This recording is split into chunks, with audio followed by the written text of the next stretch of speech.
di dalam klausul POD (Plan of Development) yang pertama kali itu semuanya itu tentunya mengacu kepada regulasi yang ada. Nah, di dalam Undang-Undang Migas nomor 22 tahun 2001 itu disebutkan pasal 17 bahwa badan usaha yang telah mendapatkan POD gitu dalam waktu 5 tahun tanpa melakukan apa-apa, itu maka wilayah kerjanya bisa dikembalikan atau harus dikembalikan, wajib dikembalikan kepada pemerintah melalui menteri.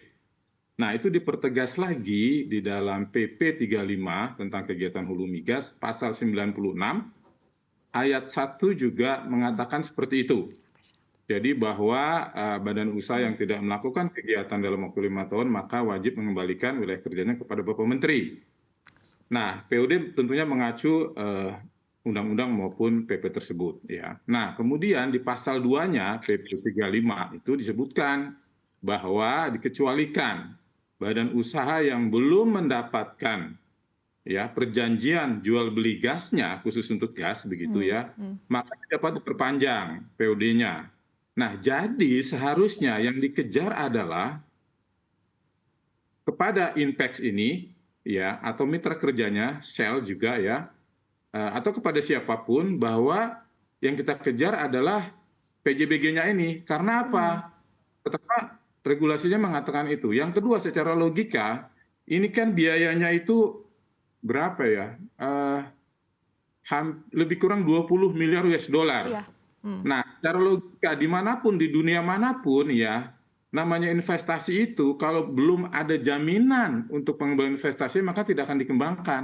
Jaminannya apa? Ya berupa PJBG itu. Nah, itu juga sebagai dasar dimanapun begitu ya, bagi kita untuk atau bagi bank yang akan, bagi lembaga finansial yang akan memberikan pinjaman terhadap suatu proyek yang dilihat adalah PJBG-nya. Karena itu adalah suatu jaminan yang legal gitu ya, legal binding begitu ya, untuk jaminan pengembalian investasi. Jadi yang kita harus kejar adalah 5 tahun yang lalu, saya ingat tahun 2019, saya bilang, bahkan saya taruhan sama Impact sama pegawainya itu, ayo taruhan, berapa lama kalian bisa dapatkan PJBG ini atau GESA, Gas Agreement gitu.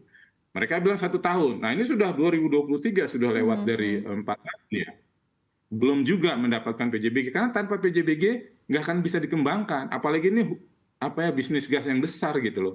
Harus ada jaminan itu. Nah, itu Mbak menurut saya. Jadi yang harus dikejar adalah PJBG-nya, karena itu jadi satu-satunya alasan yang bisa diperpanjang, bukan alasan studi lah, inilah perubahan konsep lah. Itu oke-oke aja, tetapi tanpa PJBG nggak akan bisa dikembangkan gitu. Sampai kapan kita memperpanjang ini gitu? Harus ada PJBG-nya gitu. Oke, Gitu Mbak. tapi di Ya. satu sisi ketika kita melihat kondisinya sekarang Pak Joko begitu ya, artinya kan dari kita kembali lagi tadi ke POD-nya sendiri disebutkan ketika 5 tahun tidak ada pembangunan maka akan dikembalikan ke pemerintah begitu ya. Di satu sisi juga tadi kita ketahui sendiri begitu Pak dari informasi yang beredar juga bahwa dari Shell juga tampaknya sudah tidak berminat lagi begitu ya, despite of apapun yang ada kondisinya juga terkait dengan negosiasi-negosiasi yang juga begitu ya dari sisi harga nilai akuisisinya yang dianggap juga terlalu mahal, kemudian dari sisi konsep-konsepnya juga begitu ya, ada perbedaan pendapat juga antara Shell dan juga pemerintah begitu. Tapi ketika kita tarik lagi kondisinya saat ini Pak Joko begitu, apakah artinya memang baik kita sudah relakan saja begitu ya, Shell tidak akan melanjutkan kembali proyek ini dan akan dikembalikan langsung ke pemerintah begitu untuk 35%-nya Pak Joko? Nah, untuk 35% kan sebetulnya di dalam regulasi yang ada itu hak pertama yang bisa mengambil 35% adalah mitra kerjanya. Ya, hal ini adalah Inpex begitu. Nah, kalau Inpex tidak berminat untuk mengambil 35% itu, maka baru ditawarkan kepada badan usaha lain yang berminat. Nah, bukalah izinnya dari data room gitu, dari pemerintah, dalam ini dari Dijen Migas, siapa yang berminat begitu. Nah, disitulah kalau berminat berapa nilainya negosiasinya. Nah, menurut saya ketika Shell itu masuk ke Masela 35% dengan harga yang saya pernah baca laporannya adalah 700 juta dolar. Nah, mungkin itu harga menurut saya ya maksimal yang bisa ditawarkan, karena Shell tidak rugi juga kan begitu. Memang itu suatu risiko, sejak dia mendapatkan 35% itu berapa biaya yang dia keluar, itu merupakan suatu risiko. Tidak ada bisnis yang tidak ada risiko begitu loh. Itu suatu risiko dia. Jadi maksimum sih segitu menurut saya. Tapi kalau menawarkannya lebih dari itu ya sulit, kalau apalagi kalau itu badan usaha Pertamina gitu. Kalau badan usaha lain terserah lah, misalnya Hmm. Petronas ya. Petronas mendengar itu sudah sangat tertarik karena dia punya teknologi, dia sudah ready floating LNG terminalnya maupun floating LNG productionnya.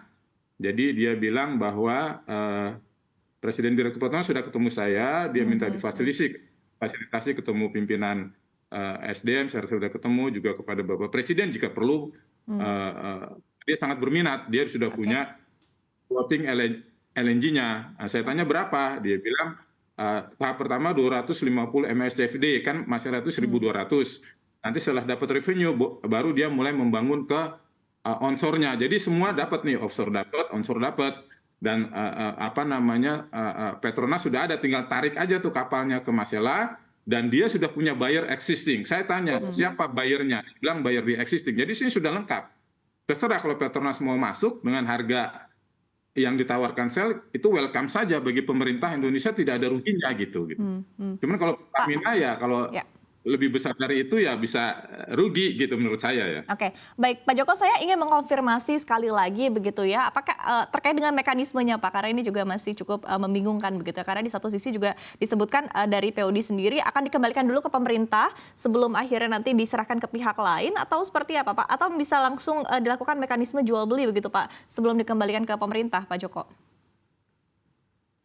Nah, di dalam tadi saya sampaikan kan PP 35 tentang kegiatan hulu migas pasal 96 ayat 2 itu disebutkan itu boleh POD itu diperpanjang kalau belum dapat PJBG-nya, begitu Artinya ya. ada potensi diperpanjang ya Pak ya? Iya, selama ini kita sudah berapa kali tuh perpanjangannya sejak discovery ya. Sejak POD yang pertama, dulu kan pertama tuh POD-nya 2,5 MTPA. Terus berubah lagi 7,5, terus berubah lagi 9,5. Sekarang alasannya lagi ada CCS, terus saja beralasannya. Sebenarnya alasan utamanya tadi pasal 19 ayat 2 belum ada PJBG-nya gitu loh. Yang lain itu harusnya gugur alasan-alasan itu gitu.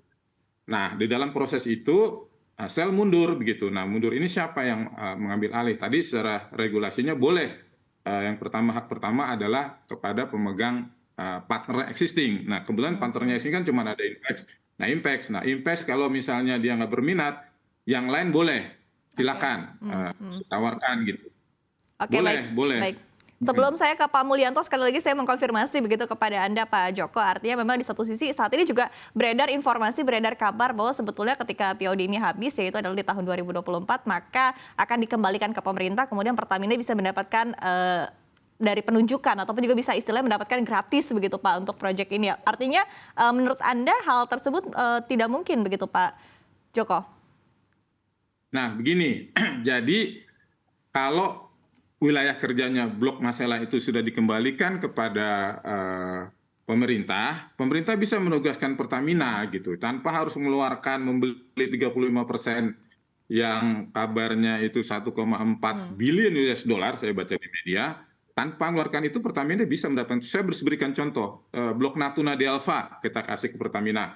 Kemudian ada 10 blok bahkan yang sudah produksi ya, seperti PHM, kemudian Rokan, kemudian PHSS, begitu ya, PHKT, OSES, itu semua kita tugaskan, NSB, NSBO, itu kita tugaskan kepada Pertamina. Ada yang bayar sinaptur bonus, ada yang tidak bayar, tidak ada masalah. Ya. Karena itu memang hak negara untuk menugaskan badan usaha. Dan ini membuat Pertamina revenue-nya billion US dollar per tahunnya.